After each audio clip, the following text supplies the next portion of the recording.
বাংলাদেশের আপসহীন নেত্রী বেগম খালেদা জিয়ার মৃত্যুতে রংপুরে নেমে এসেছে শোকের ছায়া। বেগম খালেদা জিয়ার রুহের মাগফিরাত কামনায় রংপুর মহানগর বিএনপি কার্যালয়ে কোরআন খতম ও দোয়া মাহফিল অনুষ্ঠিত হয়েছে।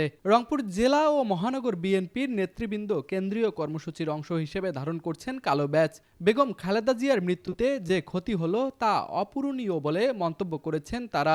আমরা আজকে যতক্ষণ না ওনার জানাজা অনুষ্ঠিত হয় নাই ততক্ষণ আমরা আমাদের প্রিয় নেত্রী দেশনেত্রী বেগম খালেদা জিয়া, যিনি আমাদের মা, যিনি গণতন্ত্রের মা, যিনি বাংলাদেশের মানুষের ভাগ্যের পরিবর্তনের জন্য দীর্ঘদিন আন্দোলন করেছেন, জেল খেটেছেন, যিনি অনেক অনেক ত্যাগ করেছেন, একজন নারী হয়েও তার এই ত্যাগ বাংলাদেশের মানুষ কখনো ভুলবে না।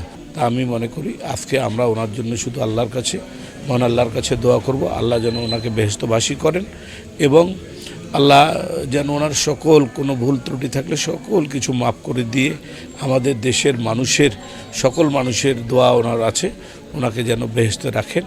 আমরা যেন বাংলাদেশের মানুষ উনি যেগুলো আমাদেরকে শিখিয়েছেন আমরা যেন সেই শিক্ষা নিয়ে সামনের দিকে এগিয়ে যেতে পারি।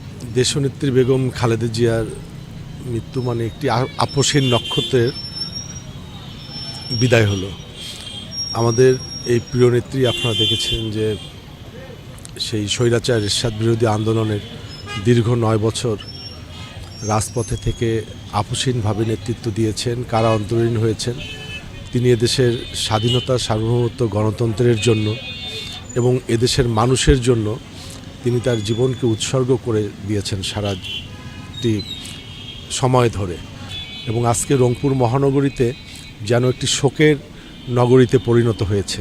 প্রত্যেকটি শ্রেণী পেশার মানুষ আমাদের সেই প্রিয় নেত্রীর মৃত্যুতে গভীরভাবে শোকাত এবং প্রত্যেকেই অন্তর থেকে দোয়া করছেন, তার প্রতি শ্রদ্ধা নিবেদন করছেন যে আমাদের সেই প্রিয় নেত্রীকে যেন মহান রাব্বুল আলামিন জান্নাতের শ্রেষ্ঠ মাকাম দান করেন। খালেদা জিয়ার জানাজায় অংশগ্রহণ করার জন্য নেতাকর্মীরা যে যার মতো করে পারছেন ঢাকায় রওনা হয়েছেন বলে জানিয়েছেন বিএনপির নেতারা। তুষার আচার্য, ডেস্ক রিপোর্ট, RCTV।